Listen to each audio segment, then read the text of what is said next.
Para min o Museo de Belas Artes da Coruña o certo é que é un recordo moi persoal, porque posiblemente xunto co Museo do Castelo de San Antón foron os dos primeiros museos da miña vida. Lembro todavía visitar o Museo de Belas Artes da Coruña cando estaba na sé anterior, cando estaba en Panaderas, no edificio antigo, que era todo como moi abigarrado.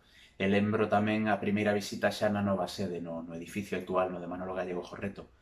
A colección encántame.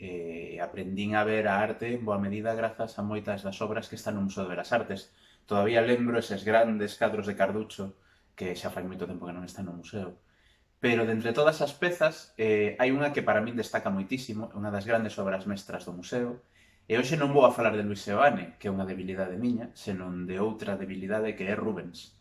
No Museo de Belas Artes da Coruña consérvase unha peza moi especial de Rubens, que é unha pequena taboiña na que aparece representado o Dédalo e o Minotauro. Esta representación do Minotauro é un boceto de Rubens para a Torre da Parada, en Madrid.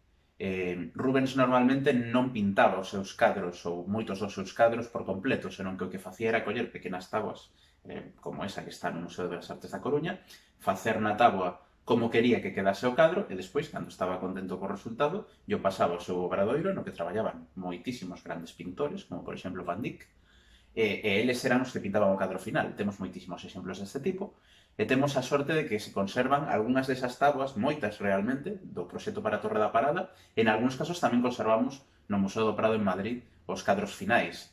Así que podemos ir comparando como era o concepto de Rubens e como era o cadro final.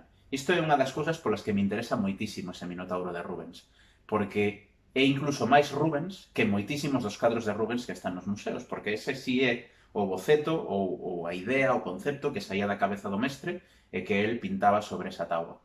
Pero ademais hai outra cousa moi interesante nese Minotauro que o fai único e que fai que este pequeno cadriño do Museo de Belas Artes da Coruña sexa único no mundo.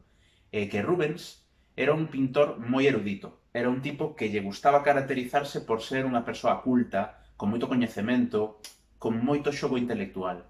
Así que vai facer unha cousa moi curiosa e moi divertida nese Minotauro que el representa, e que vai facer un Minotauro invertido. Que quere decir isto? O Minotauro é unha criatura mitolóxica, da mitoloxía grega, supoño que todos coñecedes o mito do Minotauro, é un dos máis famosos posiblemente da mitoloxía grega, o labirinto, Ariadna, toda esta historia, non? E normalmente sempre que se representa o Minotauro, se conta con esta idea de que é metade touro, metade home. E normalmente sempre o representamos igual, é dicir, a metade de touro que ten o Minotauro en prácticamente todas as representacións é a cabeza e o corpo sería de home. Un pouco como os deuses exipcios do panteón exipcio, que teñen corpo humano e logo teñen a cabeza de animal, as deusas como Sekhmet ou os deuses como pode ser Horus. O que vai a facer Rubens neste Minotauro é xusto a inversión, é dicir, ese fago un xogo cos espectadores desta obra e fago un Minotauro invertido, fago o corpo de touro e só a cabeza humana. E iso é o que podemos atopar nesta táboa, por iso é tan fascinante.